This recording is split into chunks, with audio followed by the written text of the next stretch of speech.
Hello, everyone, to the Asala Festival celebration hosted by the World Federation of Young Theosophists. For today's celebration, we'll start off with our first speaker. I'm sure she doesn't need any introduction. We all know Catalina. So I'll give the floor over to Catalina for the first portion of the Asala talk.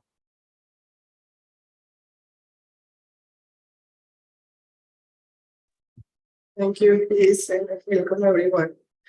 It's so nice to see you today. And well, today I just want to share some aspects about the Asala celebration that is called also Guru Purnima. And after that, Chris, that is the second speaker of the day, will share also about the doctrine of the Buddha, the Buddhism. But let's talk about a little bit the generalities of Asala. I'm just going to share my screen.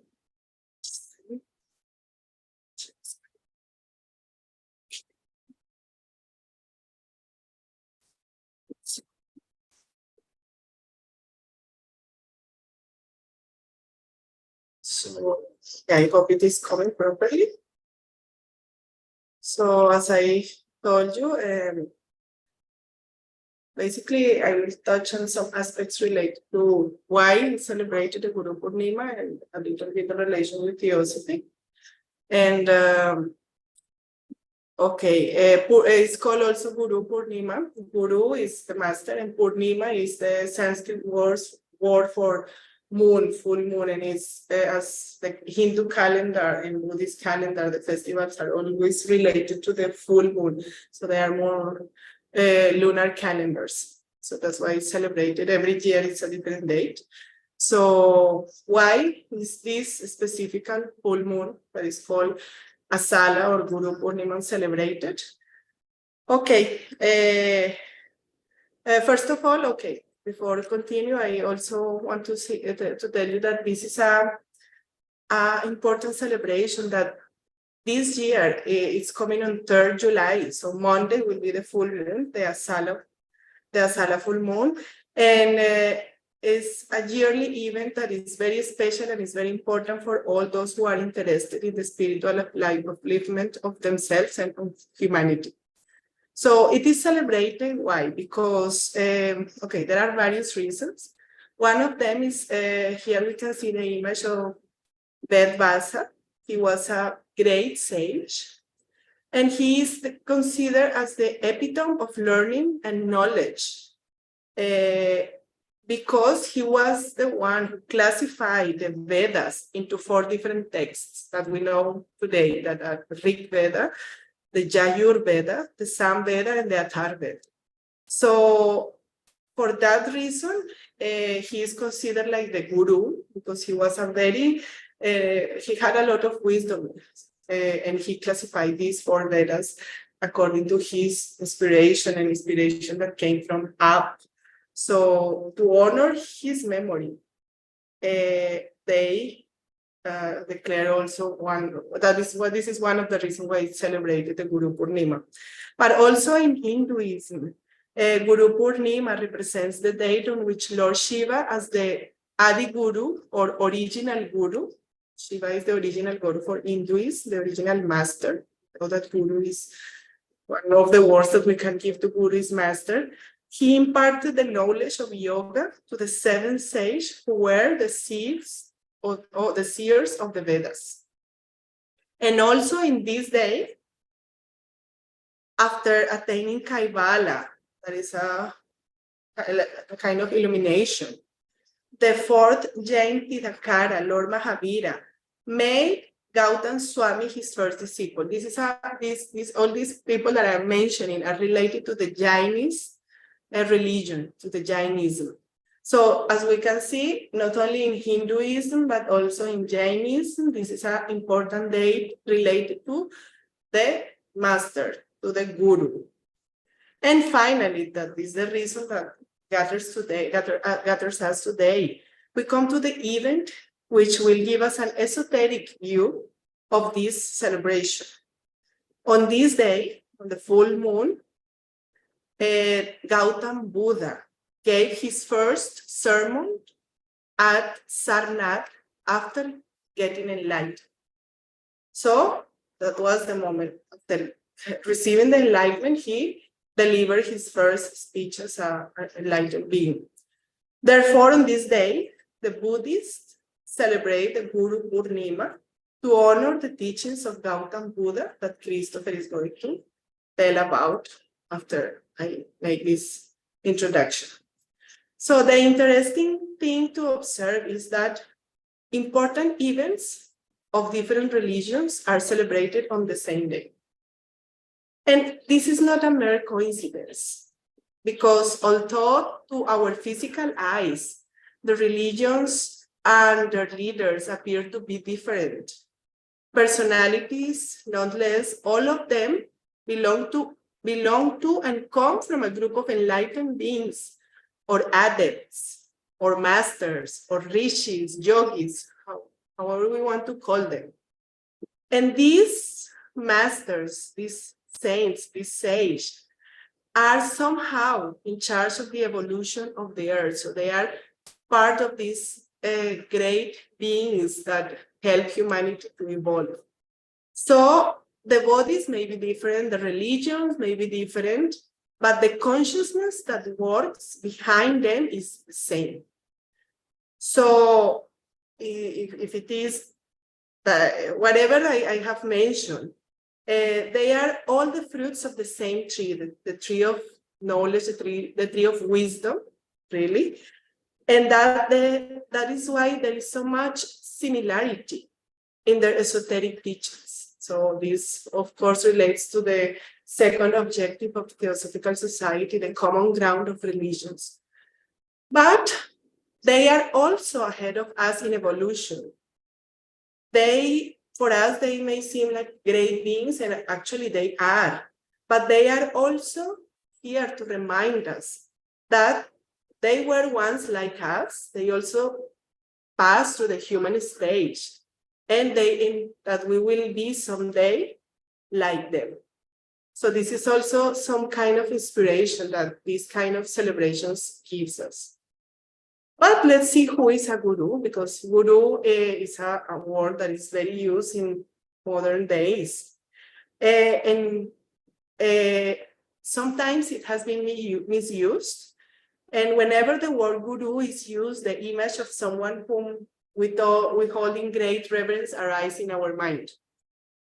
So in English, we have the word master or teacher, but these are words that cannot really complete the meaning of what is guru, because teacher is someone who teaches, and that can be anything. You can teach anything, literature, mathematics, but guru goes beyond that.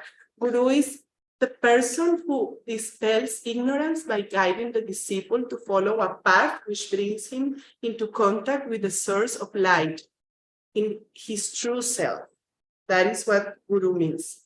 And the guru warns the disciple of the challenges of the path, but it is the disciple who has to set out on the path. And a guru might be a teacher, but as I told you, a teacher is not always a guru. But we can see the etymology of guru. Gu, this is a Sanskrit word, and the gu refers to ignorance or darkness, and ru is removal or dissipation. So literally is he who dispels ignorance and guides the disciple to follow a path to contact the source of light within, which is his true self. So this is the meaning of guru. As you can see, teacher or master cannot reach this meaning, but once we understand this point of view of the guru, we can see the importance of such being in our lives. Okay. So let's go to the next one. Actually, it is said that the guru does not favor any disciple by removing ignorance. Actually, the disciple has to work sincerely on the path shown by the guru to remove that ignorance oneself. So it's not, oh, I found my guru and now he will do everything and he will tell me what to do. No, I have to really work to receive the guide of the guru. So Blavatsky says in her collected writings, she says, a guru was ever considered as the chela's benefactor because he imparted that which was more precious than worldly wealth or honors, that which money could not buy, and which concerned the welfare of the pupil's soul in future weal or woe. Yet, the guru is not the only one pointed out to the chela's consideration, but also all those who help a disciple one way or the other to pursue and progress in his studies. So that is the definition that Blavatsky gives to guru. And what she just said gives us a hint that in a broader view, guru is not just a person in the physical body our mind can conceive in the first moment, but is this a principle? It's a principle that works in the nature itself and that is always helping those who are willing to know the truth. It is a principle which is at the basis of evolution and which can take form of anyone, anything to impart the understanding of truth to the individual who is ready to receive it. So if we go beyond our mind, we will see that guru can be present in every form, not just like a person specifically. And to clear this, HPB writes that the office of guru or guide is to adjust the disciple in his progress and not to drag or push him forward.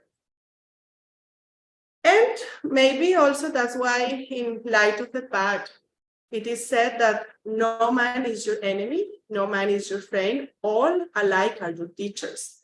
And I will go beyond, not only man, situations, because sometimes there is a hard situation in our lives that comes to teach us and comes to really adjust to our progress in order to teach us something and make us go one step beyond. So I will say that we can see everything in nature as our guru.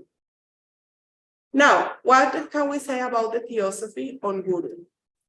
So in most of the theosophical literature, we find that a student is encouraged to become more and more self-reliant from the beginning of his inner journey.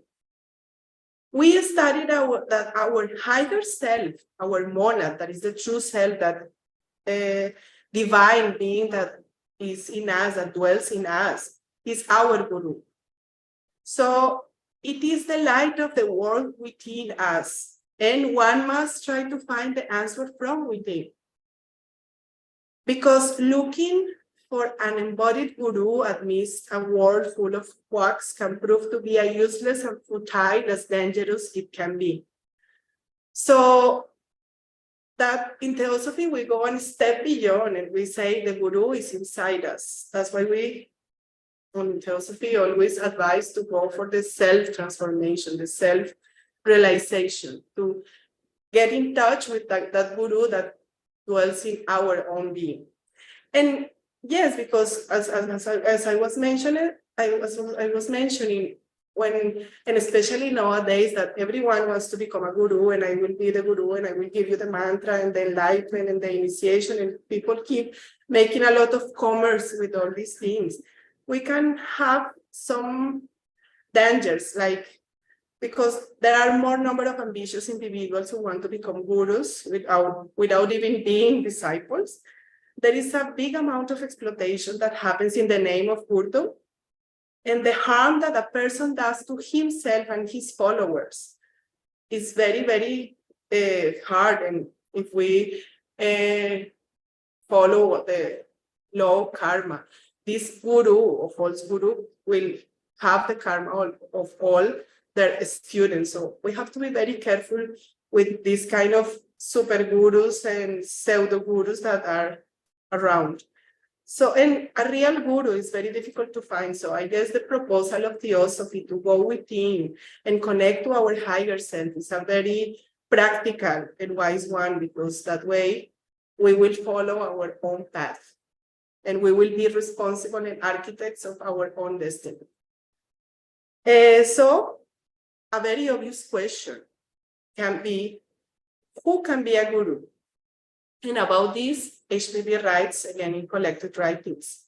The spiritual teacher to whom Acela proposes his candidature is called in India a guru, and the real guru is always an adept in the occult science, a man of profound or a woman of profound knowledge, exoteric and esoteric, especially the latter, and one who has brought his carnal nature under subjection of the will, with capital, the will, divine will, who has developed in himself both the power to control the forces of nature and the capacity to prove her secrets by the help of the formerly latent but now active power of his being.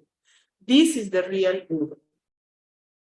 So it's quite a big thing, a real guru. So, but as we know, it's not necessary to have someone in the physical body guiding us. There are different dimensions, and in every dimension we can find this kind of teach that can serve or represent the guru.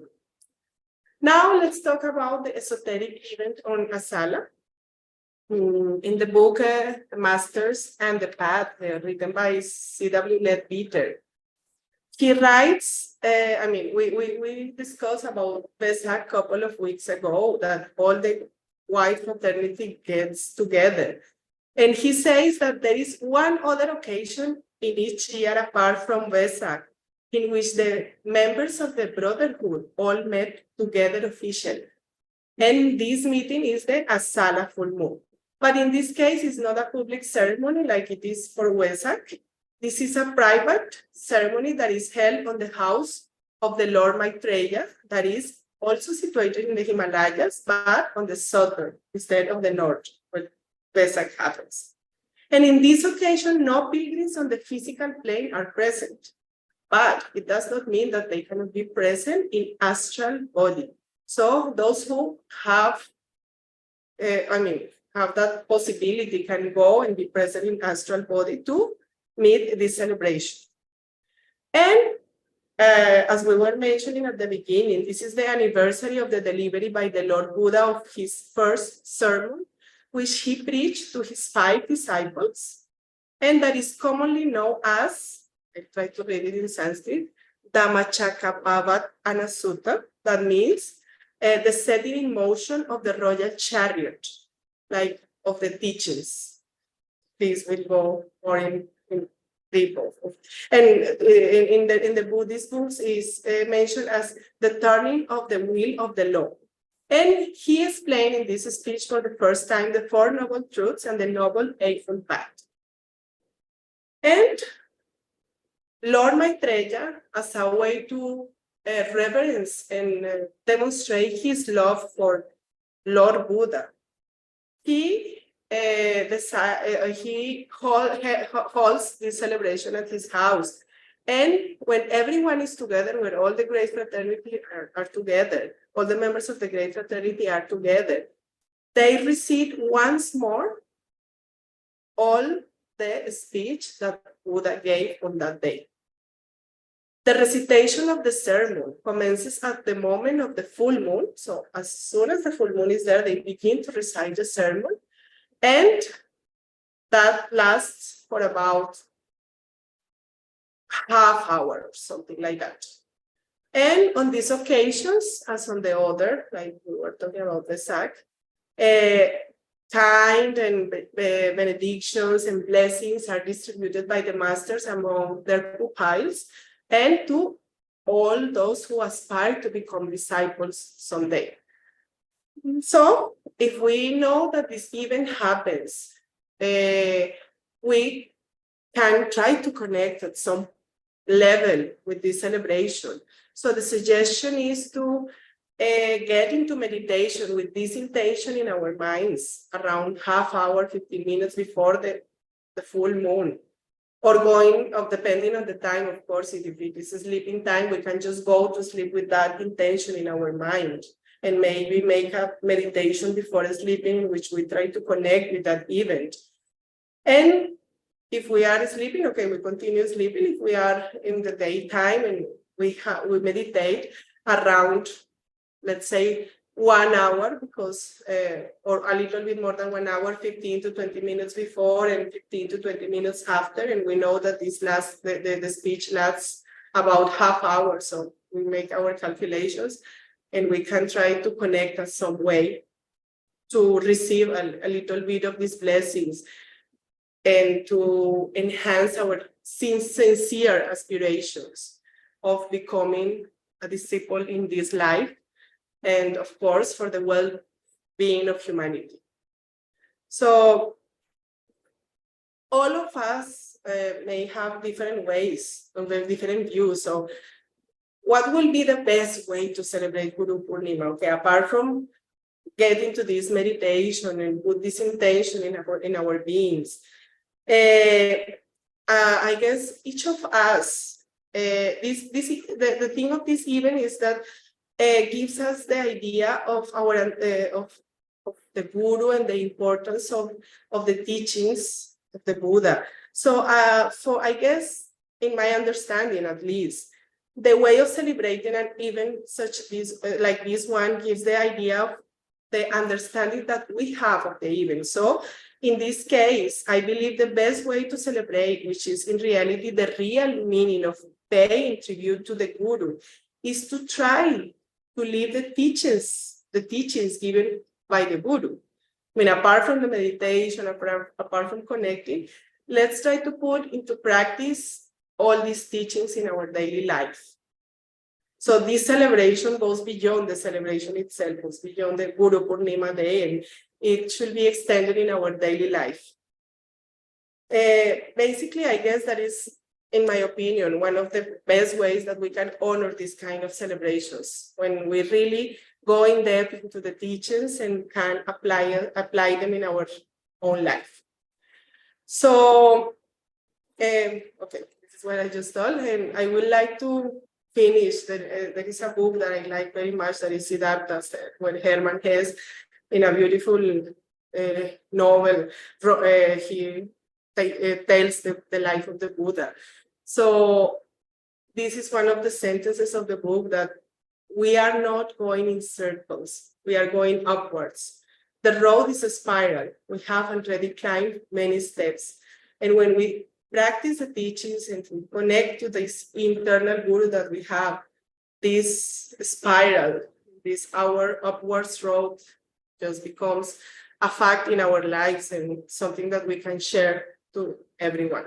So that's basically a little bit the story of why we celebrated the Guru Purnima and what is the esoteric meaning of it. And now also I will introduce Chris, that also doesn't need introduction, and he will talk us about the teachings of the Buddha, these beautiful and inspiring teachings. Thank you, Chris. Thank you, Catalina. Thank you for that wonderful introduction, and thank you for the wonderful talk about the background regarding why we celebrate the Asala festival. So as Catalina mentioned, in our society, Asala is actually an exoteric festival wherein the Buddhists celebrate the first time that the Buddha gave the teachings regarding the Four Noble Truths and the Eight Noble Path.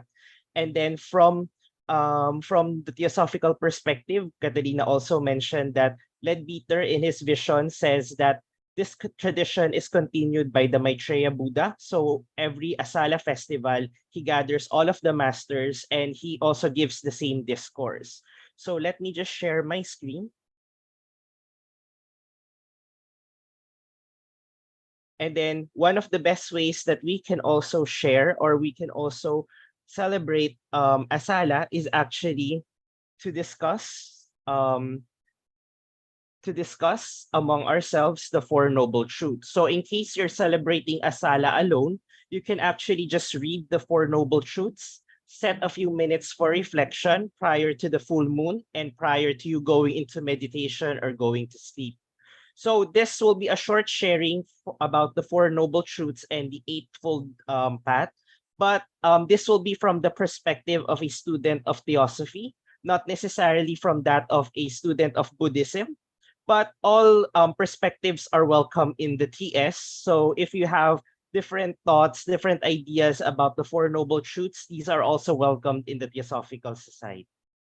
So let's start off with the Four Noble Truths. So the first one, let's have a short summary of what the Four Noble Truths are. So there are various translations in English regarding the Four Noble Truths. One such translation is one, there is suffering. Sometimes it's translated as there is unsatisfactoriness in life, meaning we don't always get what we want in life.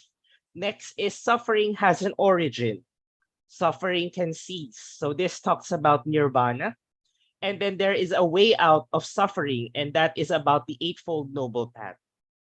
So let's proceed with the first noble truth, and that is that there is sorrow or suffering. So from a theosophical perspective, we mentioned that there is suffering or there is unsatisfactoriness in life. And I guess for most of us, this is true. I remember my economics teacher once telling me during high school that humans have unlimited wants. We want this, we want that, we want this, we want that. But our resources are limited. And because of this, not all of our wants can be satisfied. And sometimes that leads to unsatisfactoriness. But on a higher plane, Leadbeater tells us that life itself, or the time when we reincarnate, that itself is a limitation from the standpoint of a monad, because the monad is like the divine spark within. In Theosophy, it's described as the logos or God is like the oak tree, and then the monad is the seed of that oak tree. When it falls down to the ground, it represents the period of involution, wherein spirit moves into matter. And then when that seed is implanted to the ground and it takes root and it grows, then that is the period that corresponds to evolution. So we're moving back towards energy and we're becoming the oak tree on our own right. But whatever it is, the monad is something bigger. It's something more beautiful. It's something more grander. And every time it incarnates, it has to limit itself to become a personality. Suffering is not really the correct term to use, because I don't think that there is suffering in the higher planes similar to the suffering that we're experiencing in the lower planes, but it's somehow analogous to that. So Theosophy tells us that in its own plane, the monad has to limit itself in order for us to exist as a personality. And somehow that is a sacrifice, that is suffering in its own terms.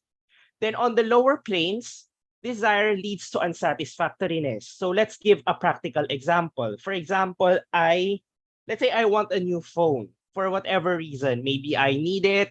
Maybe I want to keep up with the latest model. Maybe I don't. Maybe my old phone is broken or something like that. So if I want the phone and I was able to purchase the phone and if I was not able to purchase the phone that I want, that would lead me to unhappiness, right? That would lead me to suffering in a certain way because I didn't get what I want. But on the other hand, if I get what I want, I was able to buy the phone. But I will be happy for that particular moment when I'm able to get the phone. But if my phone gets stolen, if my phone is broken, if my phone is no longer the latest model, then again, I will be unhappy. There will again be unsatisfactoriness in life. And that is why we say that both on the higher and the lower planes, there is unsatisfactoriness in life. We have unlimited wants, but we cannot have everything that we want because of the limited resources. Now, the second noble truth tells us that there is a reason why we are suffering, and the cause of sorrow is desire. Everything is impermanent, and suffering arises from our clinging to things which are impermanent. So, for example, if I was able to get the phone that I want, I will begin to be attached to that phone. If it gets stolen, I will feel bad. If it gets broken, I will feel bad. If on the other hand, my attachment is because I have the latest model of the phone, if it's no longer the latest model, then I will again be sad. I will again feel that unsatisfactoriness. Unfortunately, change is the only constant in life. No matter what happens, things will always change. And that's true regardless if we're talking about the corporate world, the academic world, our family life, everything will always change. And that's also why one of the reasons why we have to develop this passion and detachment, so that we do not center ourselves in a particular object or in a particular person or in a particular concept. Even spiritual teachings, they say, are impermanent. The Buddha told us that we should treat spiritual teachings like a boat. If we want to cross the river, we ride the boat. But once we get to the other side, we have to let go of that teaching because a new set of teachings may be more appropriate given the new stage of our development. However, Theosophy also points out that there are universal principles that are unchanging in life. For example, karma, for example, service. These virtues are unchanging. Unfortunately, as human beings, our ability to perceive these universal principles are limited. That's why we have the proverbial quest or search for truth. Okay, so moving on to the third noble truth. If there is a cause to the suffering, then there is also a way out to end that suffering. And in Buddhist tradition, it's called nibbana. Sometimes it's translated as nirvana. In the Buddhist text, it's described as a flame that ran out of fuel, and therefore it has to cease to exist because there's no fuel that feeds the fire. So in theosophical literature, they agree with this concept, but they remind us that nibbana or nirvana is not annihilation. It's not the destruction of form. It's not committing suicide. It's not killing ourselves. Instead, it's something about transcendence, because the Atma, which is the highest principle in us, is the universal spirit. It's not your Atma or my Atma. It's just the one life behind all things. So there will come a point wherein our individuality will dissolve, just as a dew dissolves when it reaches back to the ocean. But we don't cease to exist. We don't become annihilated. We just become one with all things. And that is a very abstract, very lofty, very high noble objective in the end. And Theosophy again reminds us that nirvana is not annihilation. It's actually a state of oneness. And if there is a way to end suffering, it would be the Noble Eightfold Path. So there is a way which leads to the escape of sorrow, and that is by living the Noble Eightfold Path. And the Noble Eightfold Path consists of the right view, the right intention, the right speech, right action, right livelihood, right effort, right concentration, right mindfulness. So, of course, we're not Buddhas, we're not Mahatmas. So, we should aspire to live in accordance to the Noble Eightfold Path, but don't feel bad if we're not always reaching our high aspiration. Like Madame Blavatsky says, we should try. If we fail, at least we tried. She says that there is a path, steep and thorny, but it is a path that leads to the center of the universe. If in this lifetime we fail to reach that path, our efforts will generate good karma that will make the path easier for us in our next lifetime. So don't be frustrated if we're not able to live the way that Theosophy tells us how we should live, because it's too idealistic. And right now, we can only do our best. And we trust that our best effort will always create good karma, that in the future, it will help us live the path in a much easier way. It will help us transition to that easier way. So the first one is right understanding or right outlook. In Buddhist tradition, this refers to living your life in accordance with the Four Noble Truths. In modern psychology, or in modern writings, for example, in the Seven Habits of Highly Effective People, Stephen Covey says that our paradigms or our maps of reality, our beliefs, should always try to correlate with what is real in the outside world. We should try to see what is real, and we should live in accordance to what is true. Leadbeater tells us that one of the key or important laws that we can learn to live with is the law of karma and reincarnation. So he says that for many theosophists, for many students of Theosophy and for many aspirants on the path, some of the concepts are very abstract, some of the concepts are very high level and very lofty, but we can begin with living our lives based on the law of karma and reincarnation. And this reminds me of what Jeffrey Hudson tells us, that all is karma, karma is all, and all is well. So whatever happens to us, whether they are good or they are bad, they're just karmic effects of what we did, perhaps not in this life, but maybe in another life. So if something bad happens to us, we are reaping something that we sowed in a previous life. So instead of being angry, being frustrated, or trying to do more harm because of the bad thing that happened to us, we should try to sow seeds of goodness right now so that in the future, the negative event will no longer perpetuate because we already sowed better seeds today. And in the future, it will become better and better for us. And also, the law of karma and reincarnation gives us a bright future, a bright outlook. It tells us that ultimately we won't be humans forever. Somehow, somewhere, we will become adepts, we will become devas or whatever, we will become higher beings eventually. But right now, we have to live in accordance to our karma, and we have to live in accordance with the law of karma and reincarnation. And similar to what Catalina mentioned, so the people that come into our lives, they're neither good or bad. They're not our friends. They're not our enemies. They're all our teachers. So the good people come here because they're here to teach us a lesson. The bad people come in also because they're here to give us a lesson. And we have to learn that so that we can grow and we can evolve. The second one would be the right thought. So Theosophy teaches us that as a man thinketh, so is he. So in Theosophy, we are told that the mental plane is similar to the atmosphere of the earth.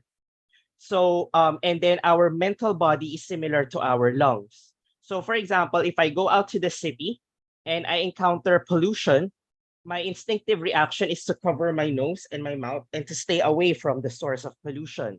But if I'm on the mountain and there's fresh air, my tendency would be to inhale deeply and do some deep breathing exercises. Similarly, in Theosophy, we are told we don't really control the thoughts that are coming in and out of our mind because they're just in the environment, they're just in the atmosphere, they just come in and out.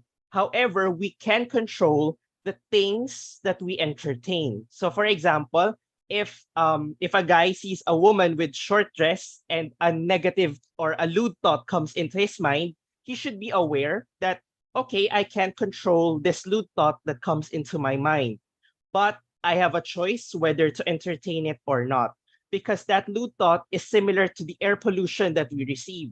If we if we go to a place that's polluted and we do deep breathing, it will damage our lungs. Similarly, if we have a negative thought or a lewd thought and we keep on entertaining that thought, focusing on it, then it will also damage our mental body. Similarly, if we suddenly have a noble or positive or inspiring thought, we can also start to entertain this thought. We have to be aware that, oh, this thought is very ennobling. This thought is very positive. This thought is very inspiring. So I should continue to entertain this thought. And that would be similar to going to the mountaintop and doing deep breathing. And just as fresh air strengthens or makes our lungs healthy, entertaining these positive, noble thoughts will also make our mental body healthier. And also, we are taught to think only of truth. So in the past discussion in our weekly social event on the Masters and the Path, we are told to always think in terms of truth. That means that we always have to be objective. And one of the things I shared there is that they say that the way to achieve inner peace or tranquility is to always keep a cool head and a warm heart. Your mind should always be objective. It should always stick to the truth or stick to the facts. You shouldn't be jumping into conclusions. You shouldn't be assuming that you know the motivations of other people. You should just stick to the facts of what happened. That way, your emotions will be less turbulent and there will be more equanimity or inner peace in your life. Next would be right speech. So In right speech, we are told that we should only speak truth, we should only speak kind words, and we should avoid gossip, we should avoid idle word, harsh and abusive speech. This picture comes from the Rotary Club, and I think this is one of their logos. He says that before you speak, ask yourself, is it true? Is it helpful? Is it inspiring? Is it necessary? Or is it kind? Because we don't want to be spreading lies. So, of course, you have to be truthful. We also have to learn how to be assertive, meaning we're able to express truth without harming or without hurting other people. And that's a very important life skill that we have to learn. So there's a way in which we can tell people the truth without being too aggressive, without people being being too aggressive against them. And last time we also talked about avoiding gossip, idle words, harsh and abusive speech. So we talked about this last time because if we gossip about people, even if it's true, but because it's because we're focusing on the negativity of that person, we're sending thoughts to strengthen those negative attributes of that person. So Leadbeater tells us that if we have to tell something negative about another person, we have to end by an affirmation stating that at this particular moment, this person was this and that. It's only because his personality was stronger than his higher self. But eventually, the higher self will become stronger, and this negative event, this negative attribute will give way because the higher self will ultimately triumph. Okay. Next would be right action. So the Buddha tells us that we have to abstain from 3 wrong actions, which is killing, stealing, and sexual misconduct. And Theosophy also tells us that we must learn to act promptly but with consideration. So here, Leadbeater reminds us that not making a decision itself is a decision. Not acting on something is also an action. So for example, if you see somebody abusing a young child or being cruel to an animal and you did not do anything, that not doing anything is also an action because you allowed another person to harm another person. So what we do and what we tolerate are things that we have to be conscious of. And of course, there's also right livelihood. So the Buddha teaches us that we should refrain from these 5 kinds of trade, trading in arms. So we shouldn't be selling weapons, human beings, flesh, intoxicating drinks, and poisons. Basically, it's any livelihood that causes harm to any living being. We should try to earn a living in an honest way. Next is right effort. So the Buddha tells us that the essence of all and everything that he taught us was to do good and to avoid evil. That is the summary of everything that he has taught us. But beyond that, there's also the concept of karma and dharma. This is related to the concept of karma yoga. So in this concept, we are told that everything that happens to us is as a result of our karma. So for example, if I am a nurse and a patient is brought to me for my care, so whether the patient will get well or not depends on his or her karma. But because karma has brought that patient to me, I have a duty to do my best for that particular person. So similarly, if I'm studying at school, whether I end up on top of the class or I end up failing, that would depend on our karma. But because I was brought there as a student, I have a duty to do my very best to learn whatever it is that I'm supposed to study. So in whatever happens to us, karma will always be the final dispenser, but we have a duty to do our best. And this is echoed in many spiritual traditions. In Christianity, we are told to do our best and let God do the rest. So similarly, that's also a similar concept that ultimately karma will dictate whether something happens or not. But because we are brought into this particular situation, our duty is to do our best. Next is right mindfulness. So this refers to being present. So we have to be aware. So for example, during this talk, during this sharing, Are you listening or are you doing something else? So we need to be aware or to be mindful of our body, our mind, and emotions. And Ledbeater also recommends that at the end of each day, we should try to do self-recollectedness. It can be a short period of meditation, reflection. It can be journaling, but anything that helps us be present and helps us to reflect on our day-to-day lives. And lastly is the right meditation or concentration. So here we are reminded that meditation is not just a 30-minute thing that we do. So every day I would just sit down for 30 minutes and go into silence. But meditation is actually a way of life. If you will read the Yoga Sutras of Patanjali, it starts off with yama niyama. So you start first with the moral precepts because the ethical life is the foundation of the spiritual life. Again, the spiritual life is something bigger, it's something grander, but it is built on the foundation of the ethical life.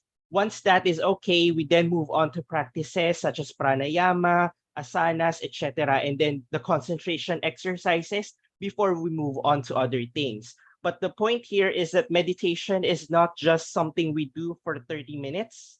It's actually a way of life. It's living the theosophical life, the life of study, meditation, and service. And that's our reflection on the Buddha's four Noble Truth and Eightfold Path for this Asala festival. Thanks, everyone.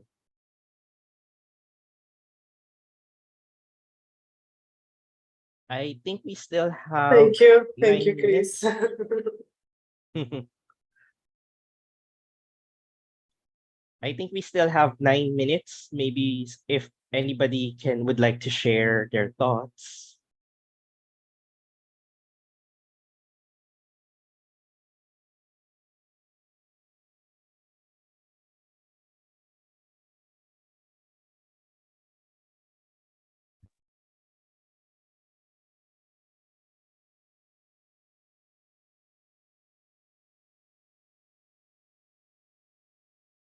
Yes, I mean, regarding what you just shared with us, I think it is deeply philosophical, but also very practical way. I mean, it's not like it's a daily life thing that is not, it may, it seems reachable. I mean, the way you presented it, it makes us seem like we can just practice it in our daily life. So I think, as you mentioned, the thing is to be aware of that and just go ahead and try and try and try. Thank you. Presented this. Thank you. Thank you.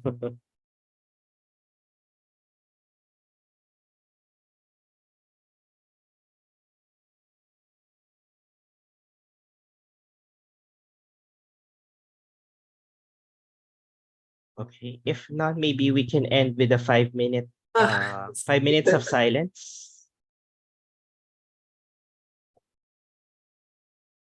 What do you think? Okay, so let me just share the bowl, the bowl song.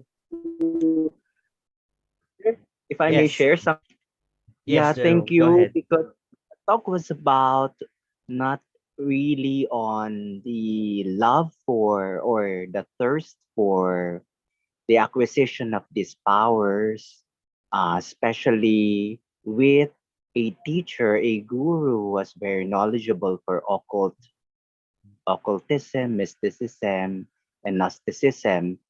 But it points out on the value of life, how we deal with humanity, and how to cultivate love with these noble truths and eightfold paths, which I think bears much significance for every person in the path who's studying in the especially in the path of spirituality. My only question, maybe for Catalina or you, is in this day and age of AI, we know that a guru or a spiritual being can manifest in many forms. Can they also have consciousness be manifested on this technology? Thank you. Maybe I can take on that. So, my understanding from the Theosophical perspective of what a guru or a Mahatma is. So, a Mahatma is an adept, but he teaches. So, not all of the adepts teach. Some of the adepts, they work on subtle planes. Some of them don't even have physical bodies. But the Mahatmas, they are adepts, and sometimes they have higher attainments than other adepts, but they take on chelas and they take on students to become so that the student can accelerate their path towards development. So there are certain prerequisites to entering the path, and we really don't know the extent of what the powers of the Mahatmas are. So based from what I know, it's possible that they can find other ways of expressing themselves. But based on the teachings, also, the physical presence of the Mahatma also has an effect on the student. That's why it accelerates our development to be in the presence of an adept. So I'm not sure if they're able to do that if they are inside a computer or inside a Zoom or whatever, but we don't fully know the extent of their powers. Maybe they can, maybe they can't. So let's keep an open mind regarding that. But so far, traditionally in the 18th century, during the time of Madame Blavatsky, the Mahatmas, they usually have physical bodies. Some of the adepts don't because they work on subtle planes, but for the Mahatmas, they usually do have physical bodies. Thank you very much.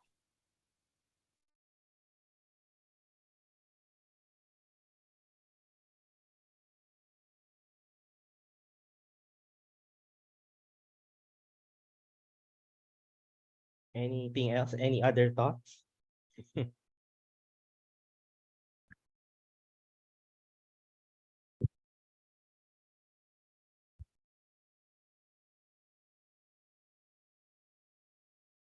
Okay, maybe we can end with a 2-minute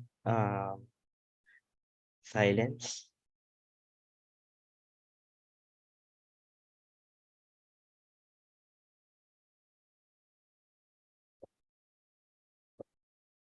I'll just pause. Oh, hold on. Sorry, there's no sound.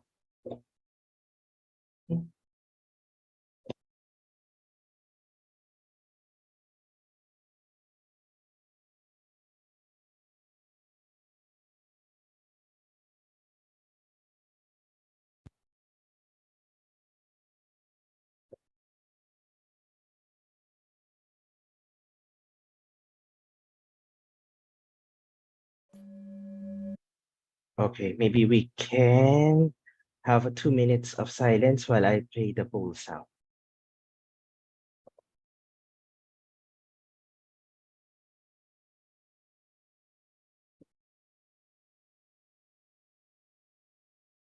Hmm.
I think that was 2 minutes.